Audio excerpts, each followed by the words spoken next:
There we go.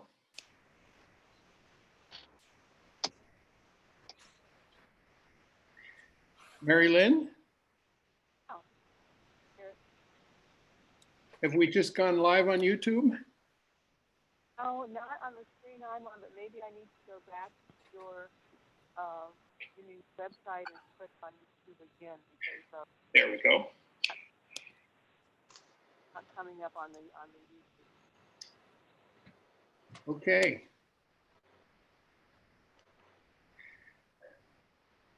Well, let's get started. Mute the YouTube. So I muted the YouTube. Okay. We're getting this down, aren't we, Charlie? Yep. Welcome, everybody. I would like us to get started because I can hardly wait. Got a live now. Start by lighting a candle. Just like we do when we're at church or when we're in this auditorium. Here's a candle. I light this candle this morning in memory of George Floyd and in memory also more personal memory for us of Rodney Burston on the first anniversary of his passing. Passed on May 31st and we buried him on June 5th. This goes out to Rodney was our building superintendent. This goes out to his wife Anne, his three stepdaughters, Tawana, Shawnee, and Shantae, and his countless step-grandchildren. Remember you lovingly. Your footprint and your imprint is all over this building. And this is for you, Rodney. Welcome to Community Church, everybody. My name is Dean. I notice a few people who I can't recognize, but I am called the interim administrator and guitar player at Community Church, mostly music director. And I just miss you all being here at the church. I'm going to try something just to give you all a little taste of the auditorium, which is empty for the time being, and it will soon be re-inhabited by all of you wonderful souls. I want to take you just mostly around here. Right above me is a blow up of Community Church News in 1956 when Thurgood Marshall spoke here.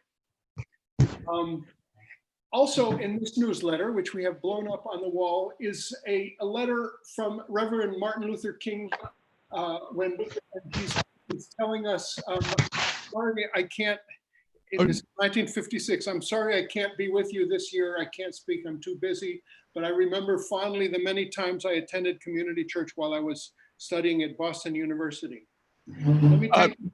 Dean, just a second. A number of people are unmuted and I can't mute them right now, so please mute yourself. There's a lot of clutter in the background and the sound. Folks, mute yourself. And also, if they want to choose Dean's iPhone as their primary screen, you'll be able to see this stuff better. Oh, okay, yes. Choose Dean's iPhone as your primary screen. Over here is our minister, Jason Lydon, who has a megaphone. He's leading a demonstration of some kind. Next to him is the poster of Michael Dukakis when he spoke here 2 years ago.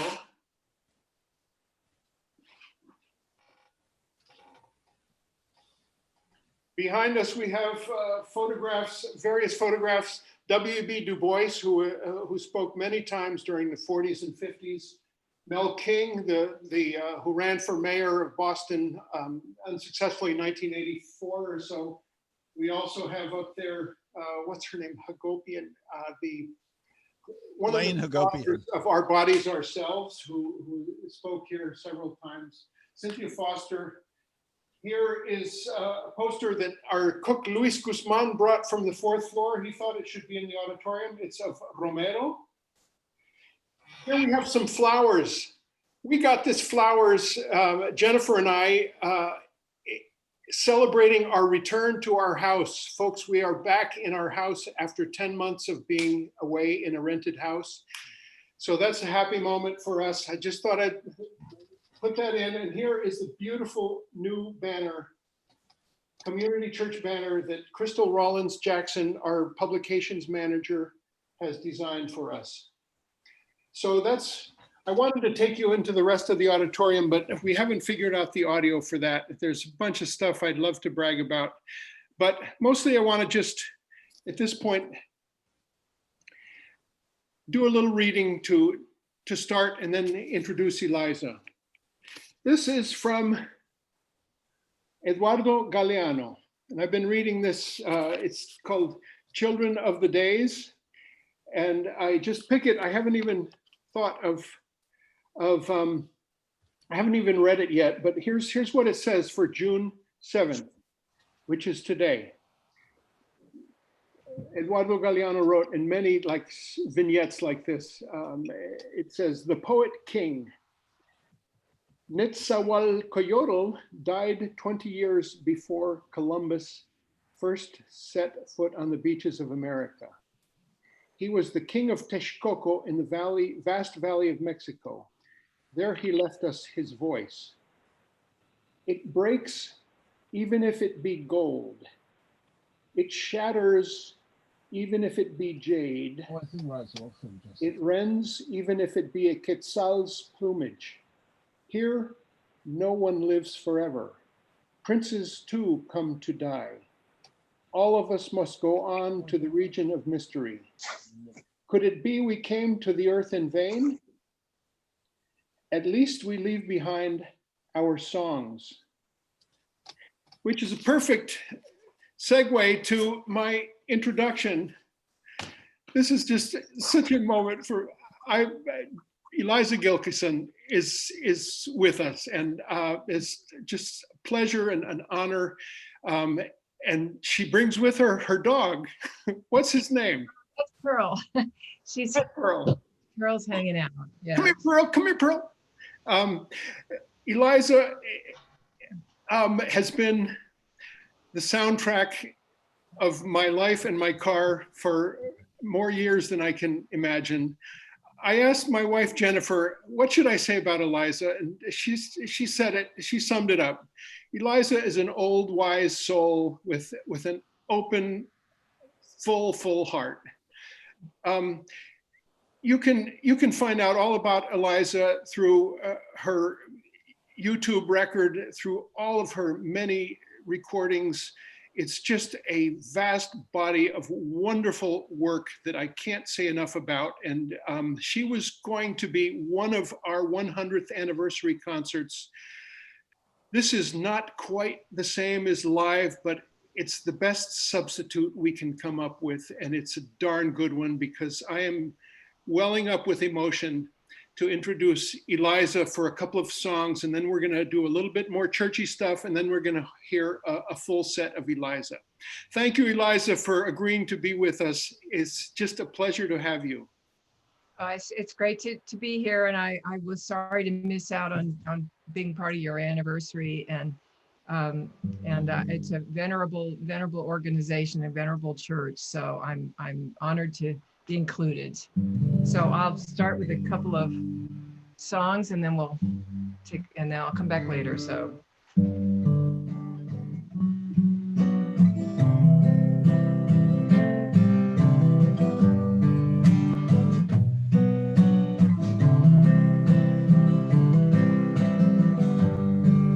I've been crying in the dark of night. I can't find my way to sleep. Thoughts and prayers would never make things right.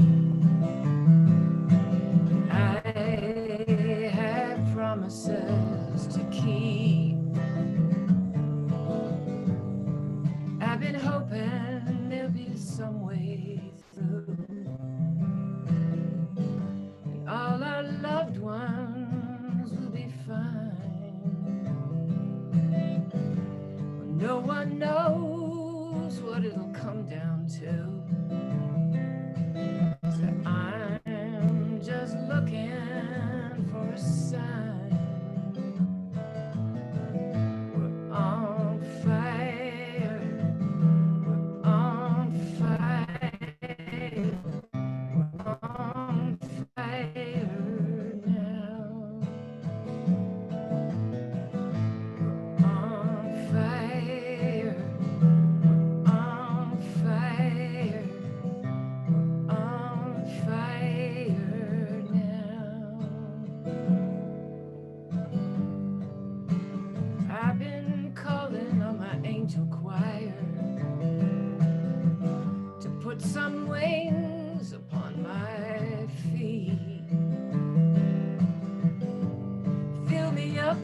with inspiration's fire and get me out into the street. We're on fire, we're on fire, we're on fire now. We're on fire, we're on fire, we're on fire now. I've been following the brightest star,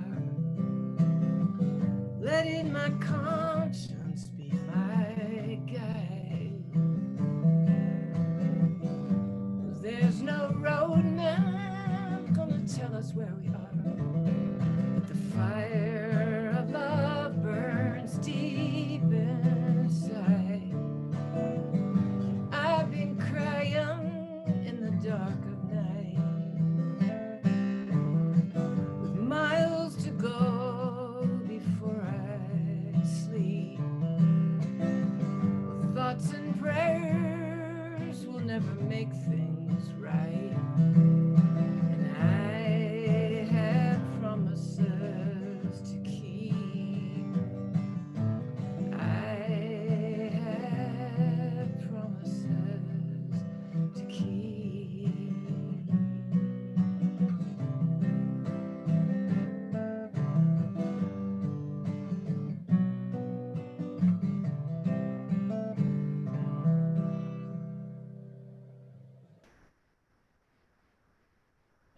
Okay, so let's see, what else will I do here? I made myself a little list of things, but I'm mostly playing stuff off this new record of mine, which is called 2020, which is all political music that I wrote for this frightening election year. So I'm gonna be drawing from that, and this song comes from that. This is called My Heart Aches. This is a song that was co-written with me by one of my songwriting students, and I love the message of accountability for white people in this one. That those of us that felt we carried the ball, but we didn't carry it far enough, and we're seeing now that the cracks in our thoughts about what we thought we had accomplished all those years ago. So this is called My Heart Aches.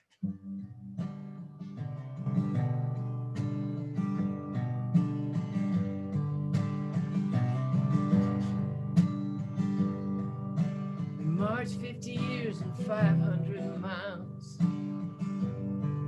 from a Mississippi bridge to the Ferguson trial,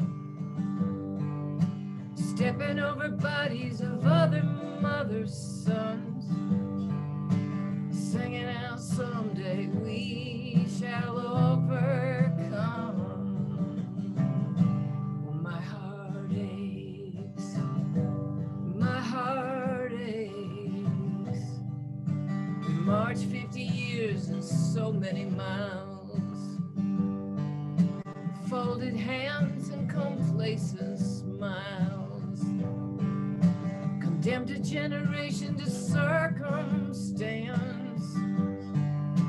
All we were saying was give peace a chance. But my heart aches,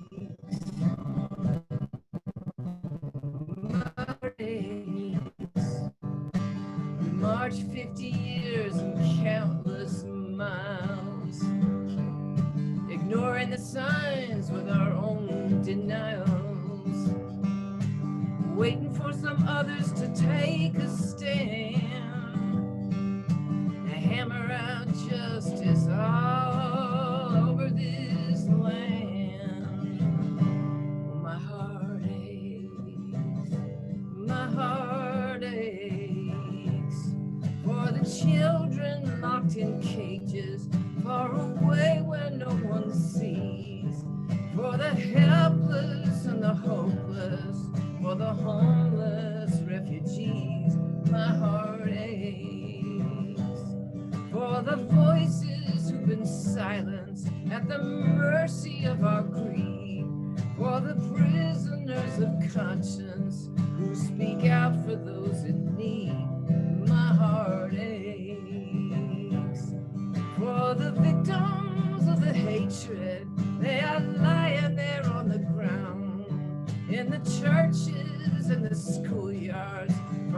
shots that took them down. My heart aches for the claims made on our bodies, who we can and can't embrace, for the children of tomorrow and the world they have to face. My heart aches, my heart aches,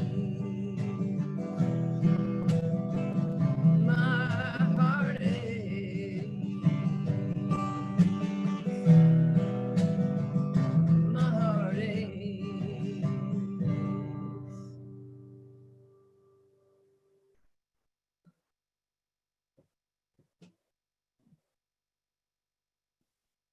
Unmute myself and thank Eliza for those two songs.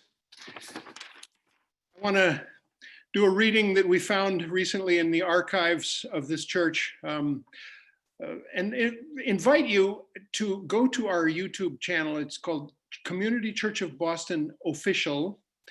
And the most recent entry is from last week, and it's a little walk through our archives, and it's just a beautiful history of 100 years of this church, and it's on our 5th floor. We show you around all of the different things that we have there. It's a pretty amazing thing, and this is one little reading from Clarence Skinner, who founded the church in 1920, just in the aftermath of World War I. In opposition to war profiteering, and also in the beginning of the travails of Sacco and Vanzetti. The church was very involved in both of those things. And he was a Universalist minister and wanted to start a new church with a serious social gospel aspect to it. And this is one of his kind of inspirational paragraphs that they'd use quite a bit in the first years to start a service. And it says this: "Out of the world's wide ways we come to this, our house of fellowship and aspiration. Here may the evils which beset us be banished by the power of justice. The fears that haunt us be overcome by fresh insight. The doubts that drive us be dissolved into finer faith. Here, each in our own way, yet together, let us for a brief time look into the mysteries of life's beginning, the source out of which the endless eons roll and countless lives emerge. And with renewed hope, search through this maddening maze of things to find again life's aims and meaning, and above all, its glory." I say that just because leaving the house, I got to see the poppies that just bloomed. I've never had any luck with poppies, but this year, look on my Facebook page and you'll see a photo of the first poppy that just went crazy for us. And it's a beautiful sight to see. I want to make one announcement before we start with Eliza's set, which is that our June 14th annual meeting is postponed. The board decided to postpone it until September. For obvious reasons. That is the time that we do the elections for a new board, and we deal with governance matters, and we just felt like it would be better in September when we had the possibility of a physical meeting with a Zoom component for those who still didn't feel quite like they wanted to be there. And so we have a little reprise, and we will have our meeting after the summer break. We're talking also at our board meeting about having summer Sunday sessions just like this one, where we can do some great programming, and we're open to ideas for that. There's already plenty of good things we're thinking up, and there's an infinity of causes and struggles and things to talk about. So keep all those things in mind. I want to welcome you all. There's presently 16 participants on the Zoom chat, and probably another 20 on YouTube. a part of me wants to apologize to Eliza for not doing a whole lot of publicity. Publicity can be anything that your life has to offer it. It can be a double full-time job, or it can be what happened this time, which is that the past 4 days I've been totally absorbed in getting our family back into place in our house. We did have a mailing out to our mailing list and Facebook invites and whatnot. But anyway, just it's consider it the most beautiful private showing we've ever had. And just remember that this person was on Austin City Limits not so long ago, and go check it out on YouTube. And we have her here for us 40 or so, maybe a lot more on YouTube when we make it not a live chat, but an official part of our YouTube archive record. So again, thank you, Eliza, for being with us, and I just look forward to the songs that you have in mind. I would have a gazillion requests that would fill the whole thing, but I'm not going to even do that. I want to hear what's on your mind, and thanks again. It's a pleasure and an honor.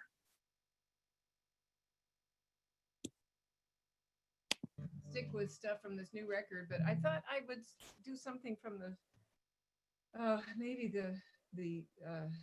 well, let's try this one because you asked for this one, Dean. This one, because there's such an emotional roller coaster ride that we're all on right now. You know, it's so much is heartbreaking, and yet we still see the beauty that shines through, and that's still so much worth fighting for.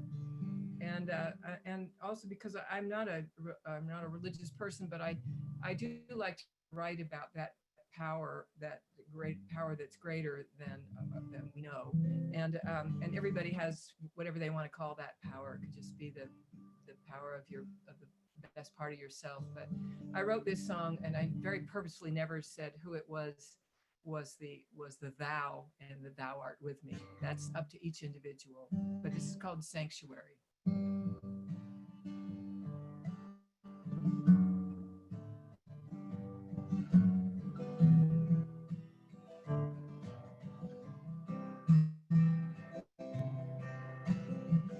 Yeah, though I walk through the valley of the shadow, thou art with me.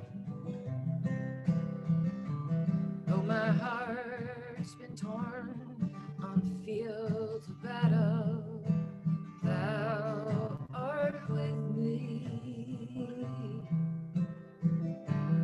Though my trust is gone and my faith not near, in love's sanctuary,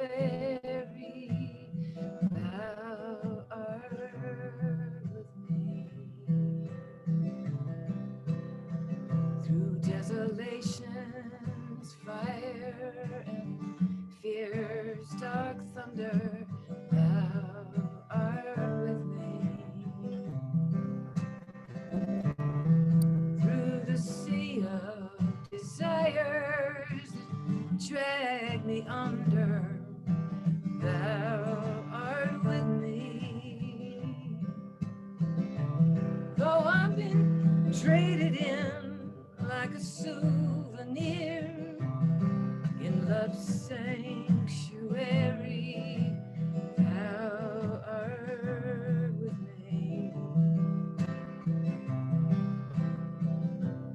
Through the doubter's gloom and the cynic's sneer, thou art with me. In the crowded roads of a mind unclear, thou art with me. Though I walk for a while down a trail of tears, in love's sanctuary, thou art with me. In love's sanctuary,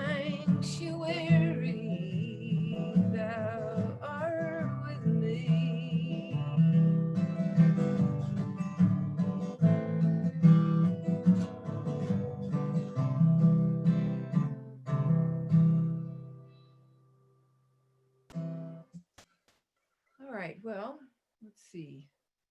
What shall I do here? I've made a little list and thought maybe I'll do some something upbeat. It's called Sooner or Later. This is also off this new political record of mine, and it speaks for itself. All the songs I wrote on this record are meant to be sung along at marches, and so this whole virtual thing has really crimped my style. I had this whole huge tour planned, and I had this wonderful idea of people singing together, because I think there's so much power in that. But so I've been amazed at how people have just been singing along from their bunkers, but this is called Sooner or Later.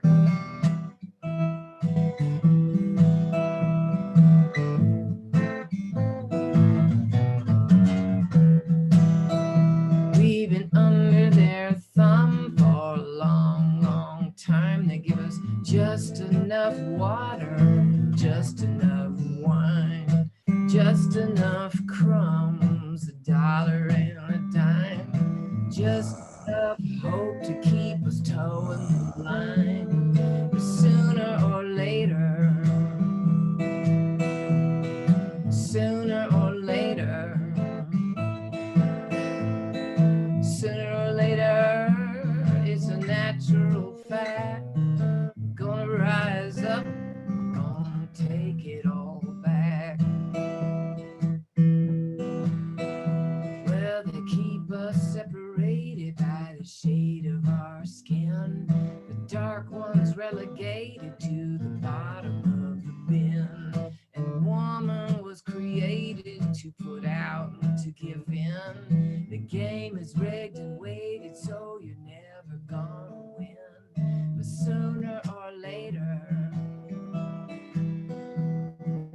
sooner or later, sooner or later, it's a natural fact. Gonna rise up, gonna take it all back. Well, they gave us a God looking down from on high. They gave us a story about the by and by, and a moment of glory coming after you die. But you know damn well it's a lie. They take the oil from the earth, put their coal dust in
these hands, could we learn to love again?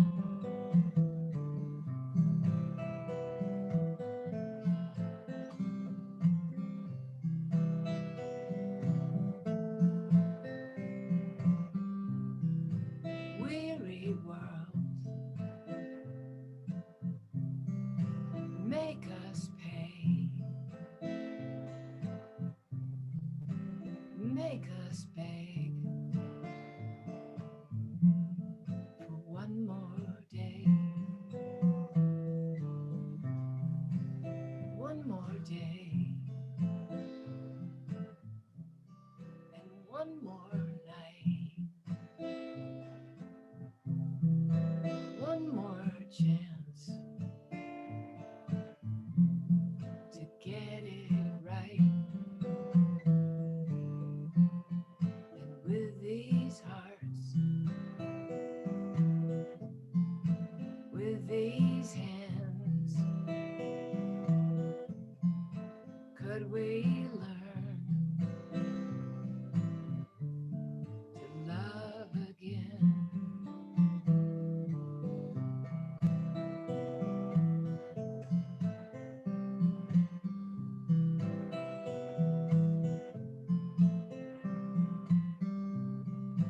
Weary world, so now we know, as in heaven, so below. Forgive us now, don't let us go. Weary world, may it be so. With these hearts, with these hands, could we learn to love again? Love again. Love again.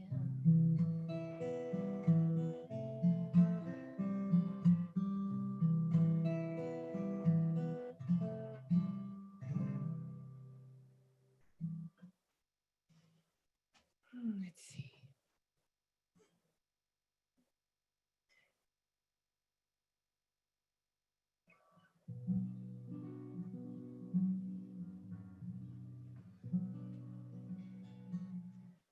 This is another one off the new record. This was another one of those sing-along songs that I was imagining on the marching on the front lines there, everybody singing, because it's got that repetitive.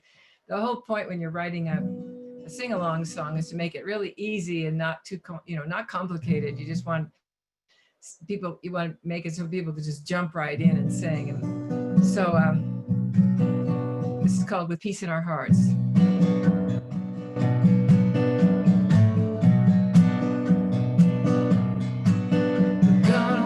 Together, arm in arm, with peace in our hearts.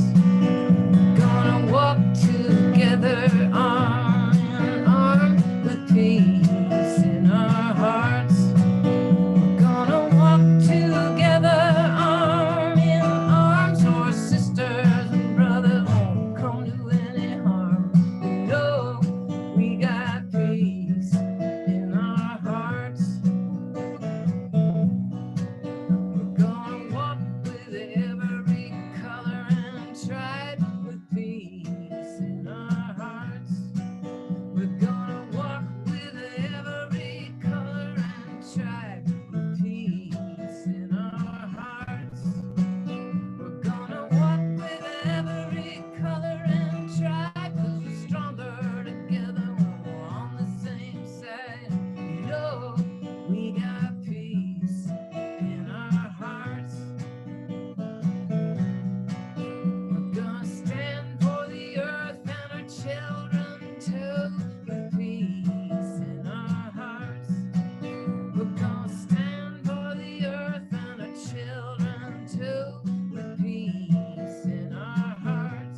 I'm going to do one more, and this is also from my new record. I just, for some reason, they seem to be the right songs to be singing today. So this is also a co-write with a songwriter who came to one of my songwriting workshops in Taos, which is where I am right now. And he came up with this beautiful, beautiful refrain, a beautiful idea for a song. It's called We Are Not Alone.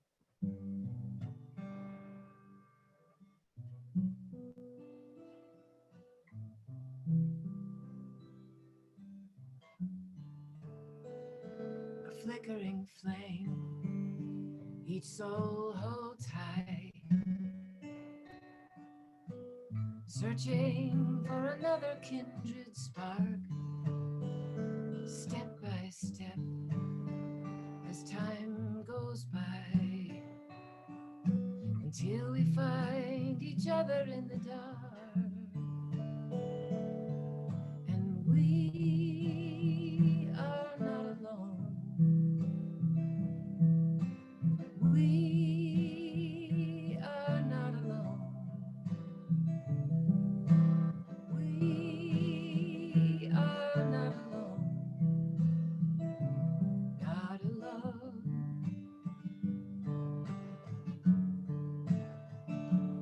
And where two or more are gathered, we raise our voices to the sky, and together we are a family, knowing all the love we need is standing by, and we are not alone. We are not alone. We are not alone. Not alone.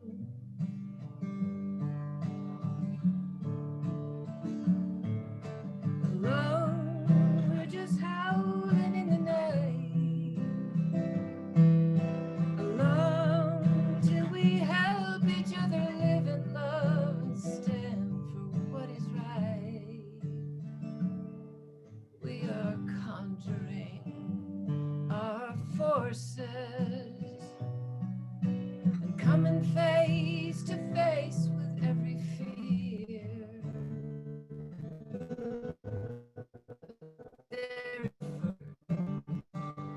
Their voices reminding us of all that we hold dear. And we are not alone. We are not alone. We are not alone. We are not alone. We are not alone.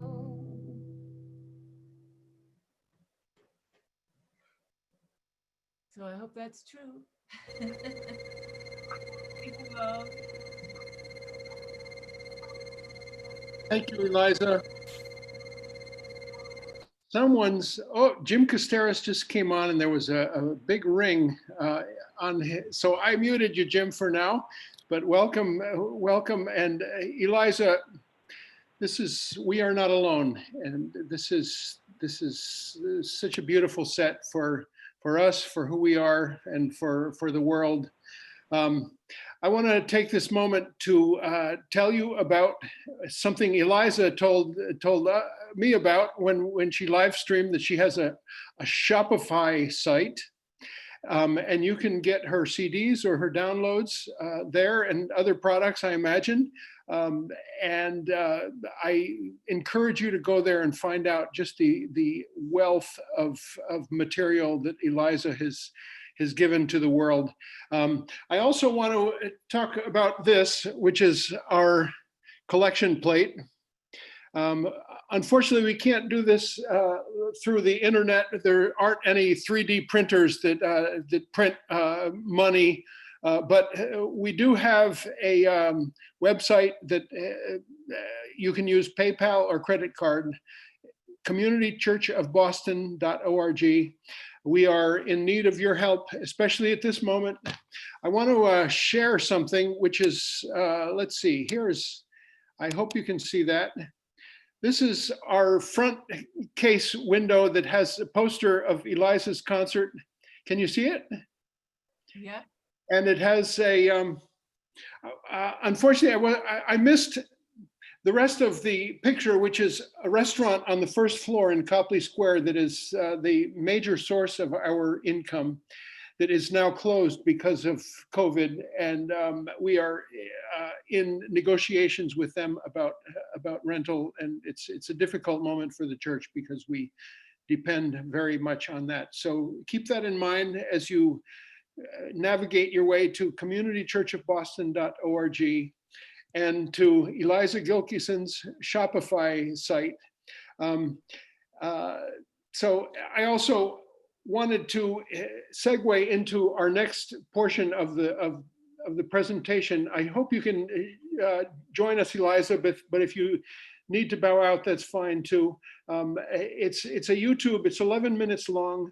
We customarily have something called 7 minutes on a Sunday, which is just anybody's chance to get up and talk about some cause, some struggle that they're involved with. And this is our electronic version of 7 minutes on a Sunday, except it's 11 minutes and it's Gary Young, professor, African-British professor, talking about violence and struggle. And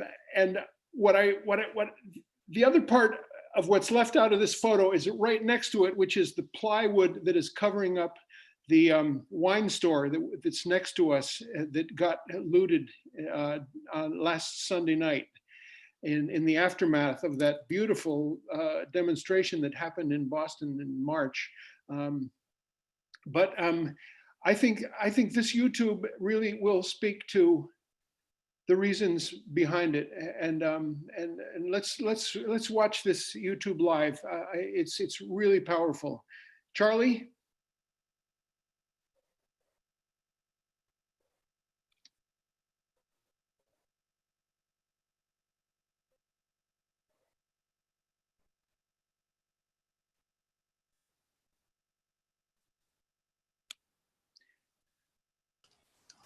Okay, am I full screen yet? If you want to see the video in full effect, make me, Charlie, full screen so you'll be able to see the entire video. Okay.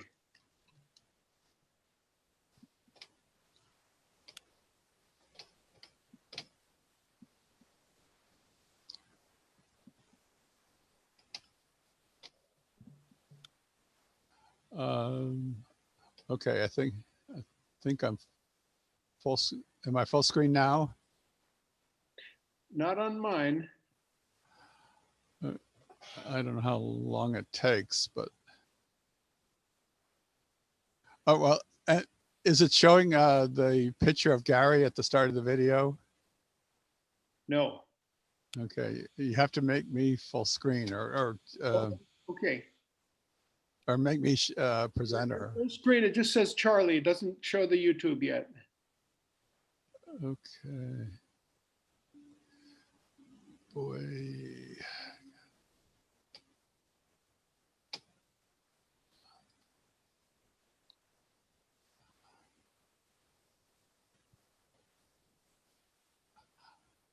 Boy, I can't do anything. You can't go to me and you know how in the same place you make me host, make say share video. There's a selection. Ask to start video. No. Is it just make me the presenter? Make host.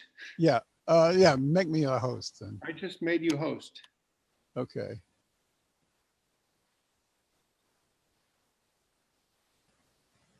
Okay, so now can you see the picture of Gary that started the video? Nope. Um,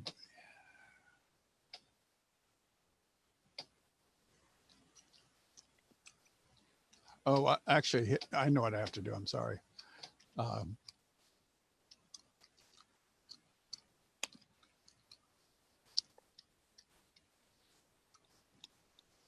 Okay.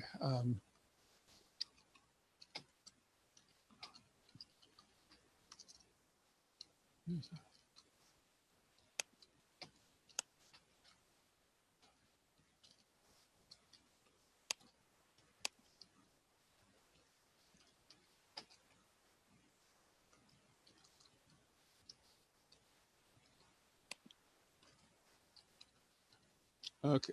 Did that come up? Yes, yes. Okay. So here goes. Oh, I think right to Oxford most of the French Revolution is a riot just by history. Saying the right to justify is different from saying that they are necessarily equipped. They're almost never equipped. What one has to ask oneself when social violence like this erupts, political violence like this erupts, is what other measures were available?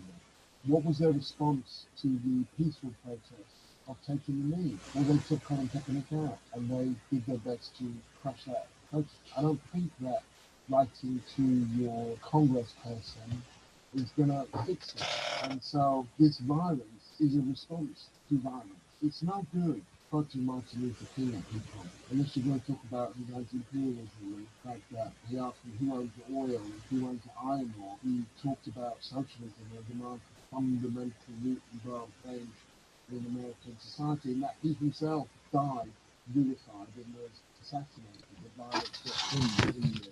I knew that I could never again raise my voice against the violence of the oppressed in the ghetto without having first spoken clearly to the greatest purveyor of violence in the world today, my own government. Riots today are polarizing, they're often hypermasculine, they are a response to a problem that they rarely in themselves solve.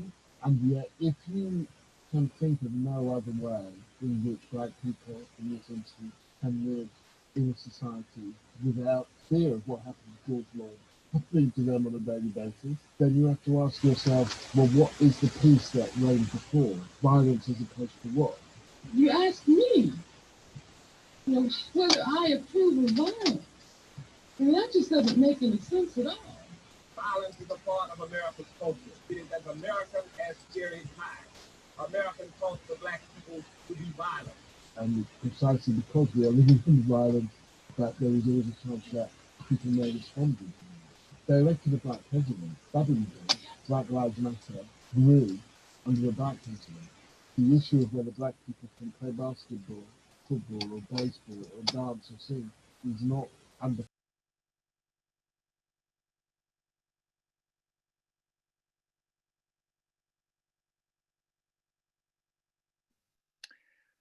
We lost the audio, Charlie, I think.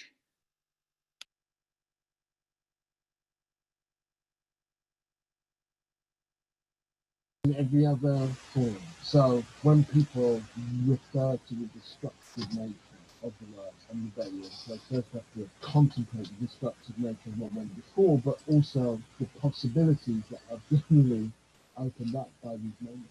The black American middle class owes its existence to the uprisings of the 60s, which started as often, but not uniquely peaceful, civil rights protests led by the church, and ended in the late 60s with pitch battles and tanks in the streets. That's why there's a black middle class. That's why Obama was even possible. Not because people behaved well, and when the police said move over to the sidewalk, they moved over to the sidewalk, and the police said spit your dogs out. People didn't say please take your dog violently. That's not how it happened. What happened? We began to protest the oppressive conditions of black people, and when we protested, it only shows the criminals where they are. They violate the very laws that are supposed to protect them. Why? We have to understand really what power is all about. It's always important when one talks about violence to talk about violence in its entirety. So there is the violence of the rebellions.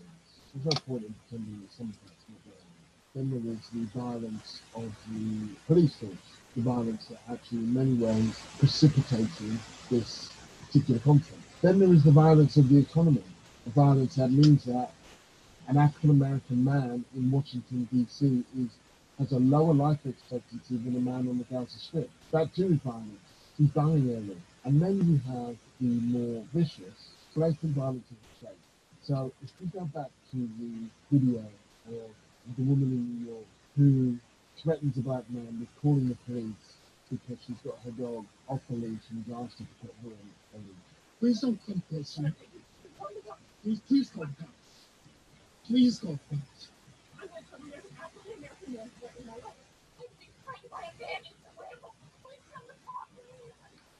What she does when she does that is she not only puts that man, Christian Cooper's life in danger, but pretty much every other black man within a kind of 2-mile radius is life in danger.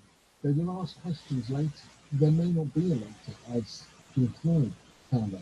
And so when you call the state, you expect violence.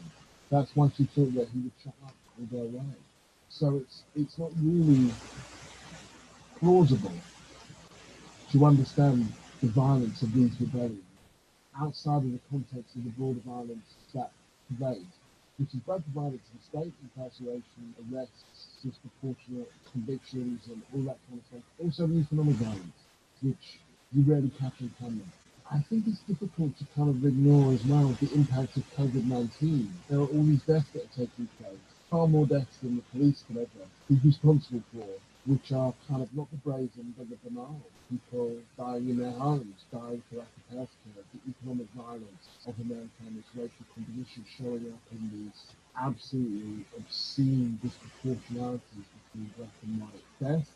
And so there is a kind of cross-pollination between I Can't Breathe, one of the last sentences of George Floyd, and I Can't Breathe, the demands for respirators, the fight of the black asthmatic, the range of ways in which black people are kind of falling in really large numbers in ways that don't get caught in video and that aren't shared and that remain kind of almost weirdly new. That is extremely relevant because it speaks to the competence of the people who govern us. It speaks to their interest in working people, the speed with which they can get the National Guard on the ground, as opposed to the speed with which they could create tests and tracing and deliver PPE. Similarly, you can't understand racism and how it operates, its impulses, without understanding capitalism. People aren't racist for fun. They're not even necessarily racist because they don't like black people. It's a form of control. It's a system of control. Trump didn't invent American racism. He's capitalized on it. He has fanned its flames. He didn't invent it. He's a product of it. He is also desperate and flailing. As his base becomes smaller and smaller, he is forced to appear in more and more naked terms to their basis instincts. In this case, the Bible, the gun, and bigotry. You can elect fascists. Fascists don't necessarily just usurp power. Fascists don't turn up in taxi again. They turn up as people offering you honor and to clean your streets and make everything right again. And this is effectively what we're seeing. In terms of him talking about domestic terrorism and denoting abstract action and Antifa as a terrorist organization, there are kind of parallels, if not precedents, for that in terms of how Peaceful King was understood as part of the communist conspiracy. It has often been the case that resisting racism makes you more suspect and more liable to the wrath of the American state than practicing it. It's not new. What's new, in effect, is post-civil rights era, taking that language full step, lock, stock and barrel, taking it into the White House and then parading it from there. That's new. There was supposed to be some artifice. There was supposed to be a sleight of hand, a way of expressing racism through code, welfare teams, crack babies. There were ways of subtly but clearly signifying with dog whistle politics who was in and who was out, why they were out, and so on. And what's happened more recently is we've gone from the dog whistle to the whoop. Now there's no pretense. There is simply the bare enunciation and pronunciation of the bigotry itself. Build that wall. Build that wall. Build that wall. Build that wall. When I think about these latest protests, my hope resides in the fact that, first of all, they seem to be multiracial, which in America is no mean thing. It's a deeply residentially segregated country. The fact that there's been a cross-pollination of this across the globe, that it raises people's consciousness about what Black people are living with all the time. And what one hopes is that we can connect that awareness to a broader awareness about what we're all living with all the time. So that whenever people are questioning capitalism, the state, or racial hierarchies, there's a chance. And that's where the hope resides. But it's not a passive hope. It has to be an active hope. Martin Luther King said the arc of history is wrong, but it bends towards justice. It doesn't bend by itself. That's for us to put our shoulder to it and make it bend towards justice. This is one of many turning points. I would caution against any prediction or prognosis about where it's heading. The 60s ended up with Nixon. These things don't necessarily land the way we would like them to. There is a resurgence of inchoate left, and there's also a resurgence of a very much better organized right. That right has been far more effective in seizing power, reaching its tentacles into existing parties and structures and taking over than the left has been. The left has shown itself over the last 10 years since the last economic crisis to be really capable of clearing space but not very good at holding it. I don't know that we are best positioned to take advantage of this situation actually, but we are in the battle for a narrative of this moment in the interest of working people, all of them, creating a broad understanding of what these rebellions are about, starting with the racial inequalities that led to this death and other deaths, but making it clear that most people who are killed by American cops are white. Black people are disproportionately killed, but they're not alone. It's white working class life expectancy that's falling because of drugs and drink and suicide, death of despair. Connecting this moment, this broad, chaotic, polarizing, rebellious moment that's taking place in New York, connecting it with the kind of lives of people who aren't out there and who, for whom this is maybe not all obvious. That, you know, so we've got work to do. We've got work to do.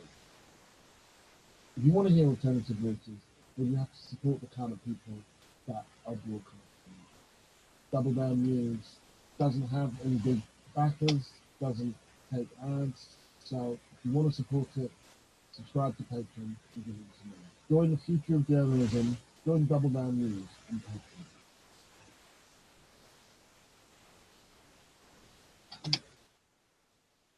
Okay, unfortunately, the audio was not great on that wonderful video from Gary Young.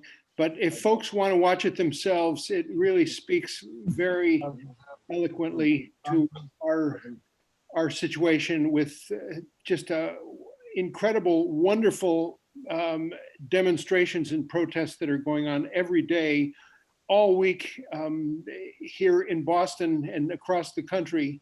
We had one in our own neighborhood, Roslindale, and it was just very beautiful, well-attended, huge, diverse, and incredible despite the pandemic.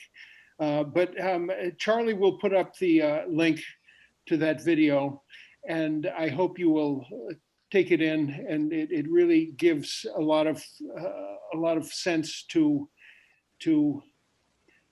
what we're seeing in terms of some of the violence. And so check that out.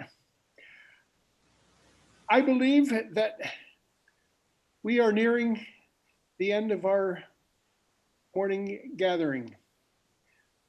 I want to thank Eliza once more for gracing our humble meeting. And we will do this live. This is just a postponement, not a cancellation, Eliza. And I just want to say, I can't imagine for somebody like you who is just on the road so much and traveling and playing, and that's not only your livelihood, but your lifeblood, that you're suddenly holed up in a place. I really just admire you for continuing with those live streams and with presentations like this, and hope that we're all back in the saddle again really soon. Any last words from Eliza? Or Oh, no, just hang in there, everybody. Wear your masks. wear your masks? Hang in there because this too will pass. And we have a lot of work to do before this election. So that's the focus. Got to keep our eye on the prize. We got to get them out. Thank you, everybody. We're unmuting everybody. And we want to just a quick applause that doesn't work on Zoom. But again, we just really appreciate your being with us. And greetings to New Mexico from us here in Boston. All right. And be well, and we'll see you all soon. Bye-bye. Okay, bye. The link is on the chat if you want to take a look at it.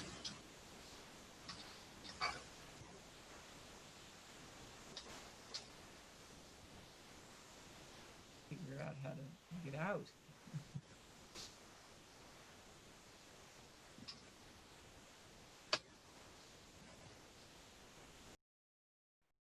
Somehow I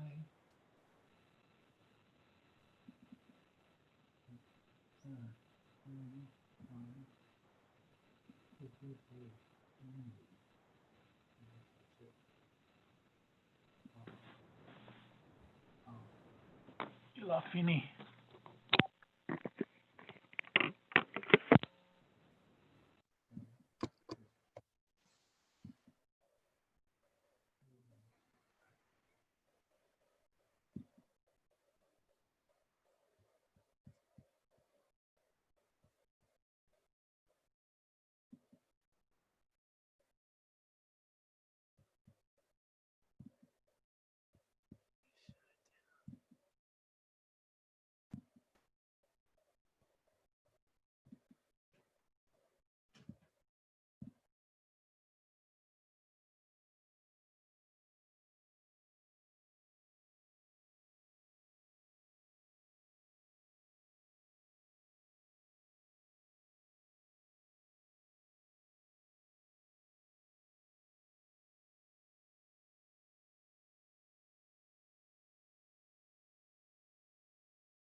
I guess the meeting ended. I was away from it for the last part of it. But goodbye.